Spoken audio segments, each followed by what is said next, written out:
time I'm going to be sharing with you guys my favorite things from the month of March. And there's quite a lot of them. So, let's get started. So I'll start off with fashion faves. So the very first thing that I've really been loving, not only this month, but I feel like it's solving all my problems right now, all of my life problems.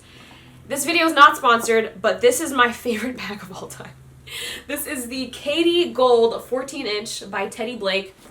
Again, this video is not sponsored. I just really love this bag. Yes, it looks like the Hermes Birkin. I don't really care about inspired by things because everything in fast fashion is inspired by.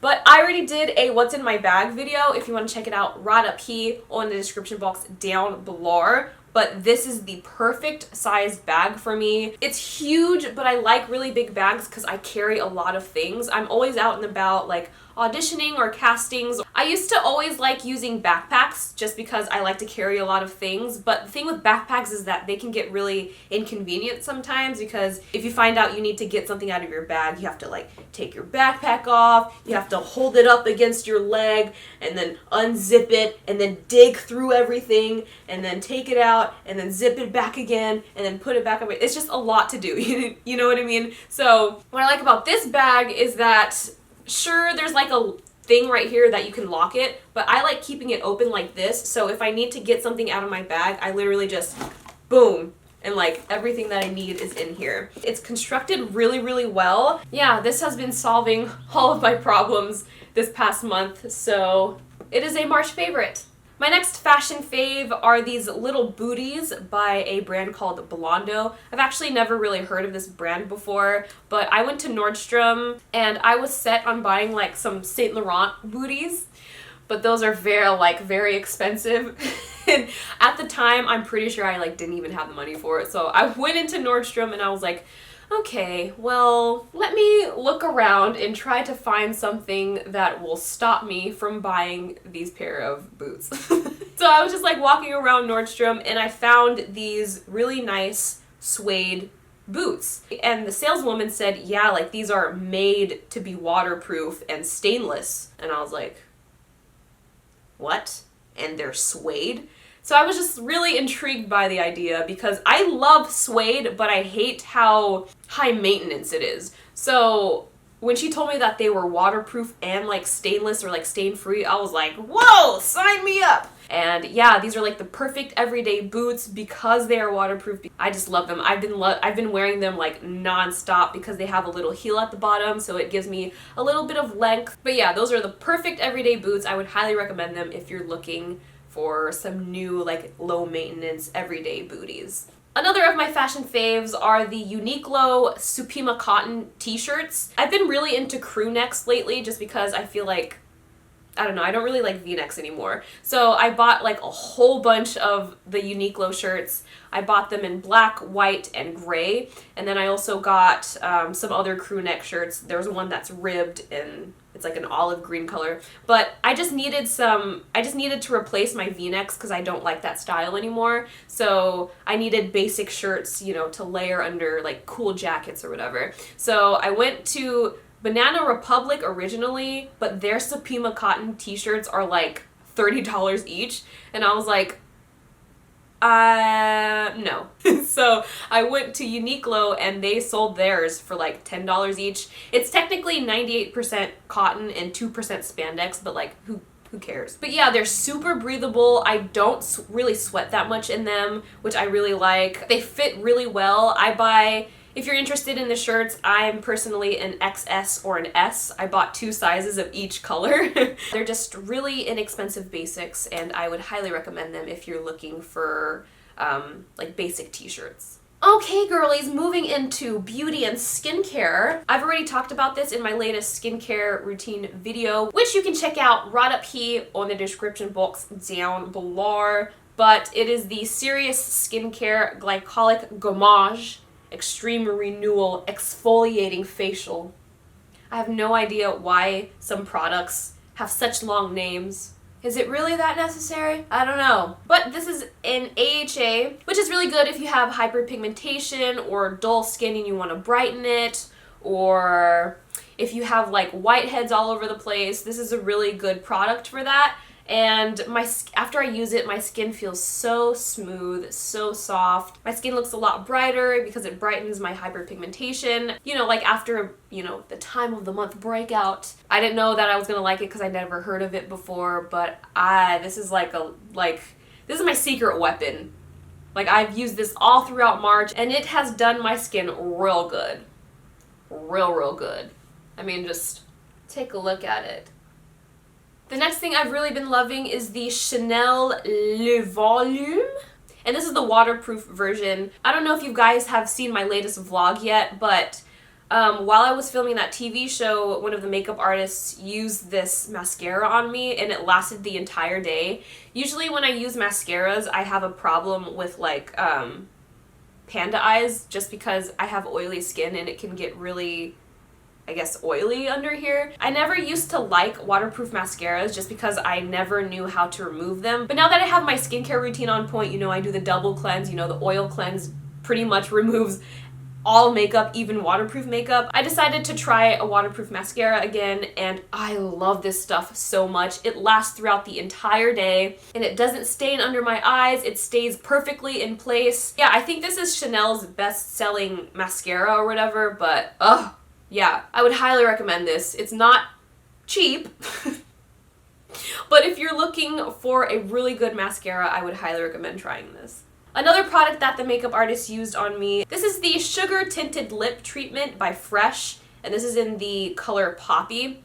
And what I like about this is that it's SPF 15, so you know, you can touch up throughout the day and keep your lips protected from the sun. And I just find it super moisturizing. And also, the color is just so nice. I'm wearing it on my lips right now, and I don't know, it just looks like really fresh and really natural, like a really natural flush of color.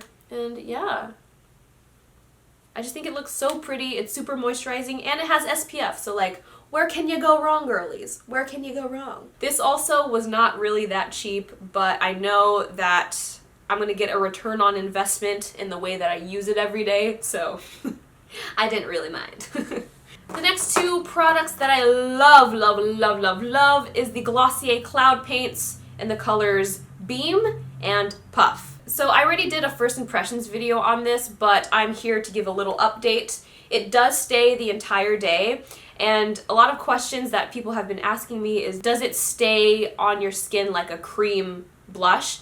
And these aren't cream blushes at all, actually. These are more of like stains. They're a lot watery than creams are, so I find that they stain the cheeks instead of just sitting on top of your makeup or on top of your skin like cream-based blushes do.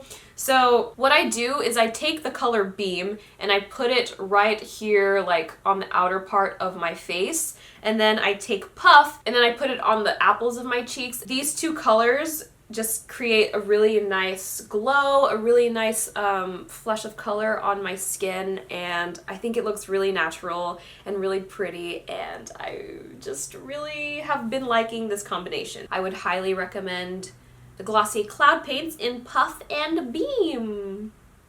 Look how pretty. Okay, and in the other category, I have two things. So the first thing is an album. It is American Teen by Khalid. I have no idea if that's really how it's pronounced, but I pronounce it Khalid. I remember listening to one of his like first singles on SoundCloud, and then all of a sudden he like blew up and he came out with an album and he was performing on like Jimmy Fallon and all this stuff, and I was like, wow, he really blew up within like a year. And that was just like really cool to watch someone who was like just starting and then to watch their progress into like a superstar. I don't know. That was super cool to watch. But the album itself, so well done. He has such an amazing voice, and he has a really nice vision for the type of music that he wants to create. You can really tell with this album. I love every single song, and that doesn't really happen that often. So I don't know, it's just been a favorite. I suck at music reviews because I never know what to say. It's either I like it or I don't like it, but this album, I like it. And the last thing that I've been loving is the Netflix series 13 Reasons Why. I loved the book. I actually auditioned for Hannah last year, and when I was reading the audition sides, you know how there's like a lot of flashbacks and like stuff like that? So while I was reading the audition script, I was like, none of this makes sense. Like, I'm so confused. I'm so lost. Like, what is actually happening? So I decided to read the book just so I could get a little bit more context about, like, why are there flashbacks? So I read it. I fell in love with the characters. I fell in love with the story. I think that the story is really important. I feel like everyone could really treat each other better. I kind of find myself, especially with social media, I kind of find myself wanting to say things for retweets or for attention, you know, like, oh, if I say this, then people think I'm funny. But then a lot of the times I just have to like step back and really look at the situation, and it's like, is it worth like calling someone out for this? I just really feel like the call out culture on social media has just like gotten to like a really crazy, insane point, and I don't really think it's stopping anytime soon. But I don't know, I think in general we could all just really be nicer to each other. I kind of went off track, didn't I? Oh yes, 13 Reasons Why. It's so well made. There are a few scenes in there that were really, really hard to get through, especially in the later episodes. And a lot of people have complained like, oh, there was no trigger warning or whatever, but Netflix literally put trigger warnings at the beginning of each of those episodes, so I don't know, like, were people not paying attention? I don't know. Some of the scenes are really hard to get through, but I think it was really, really real and really raw, and I feel like they captured the book really well. You know, they didn't dumb it down. You know, teenagers aren't stupid, and I feel like Hollywood is starting to get that. They're not making shows that, like, dumb down teenagers anymore. They're focusing on real issues, they're attacking issues head on, and the way that the characters were written, the way that the characters talked, the way that they acted, it just felt really real. It reminded me of my high school days, honestly. Usually when I watch shows that are set in high school, I'm like, no one talks like this, no one acts like this, no one does this. But watching 13 Reasons Why, it just felt really real and authentic. And I love the diversity. Like, there's so many characters of color, there's LGBTQ characters. It was a lot like my own high school, and it was a really great project. I think Selena Gomez did a really good job producing, and the acting was incredible. I cried a lot. It was, you know, it was an experience, and I really recommend you guys checking out 13 Reasons Why. I'm sure a lot of you guys have heard of it because it's all over social media right now, but it's not overrated at all. It is really as good as people are saying it is, so I would highly recommend watching it. But yeah, this video has been very long, but those were my favorite things from the month of March. Don't forget to give this video a thumbs up, subscribe if you haven't already, and I'll catch you guys next time.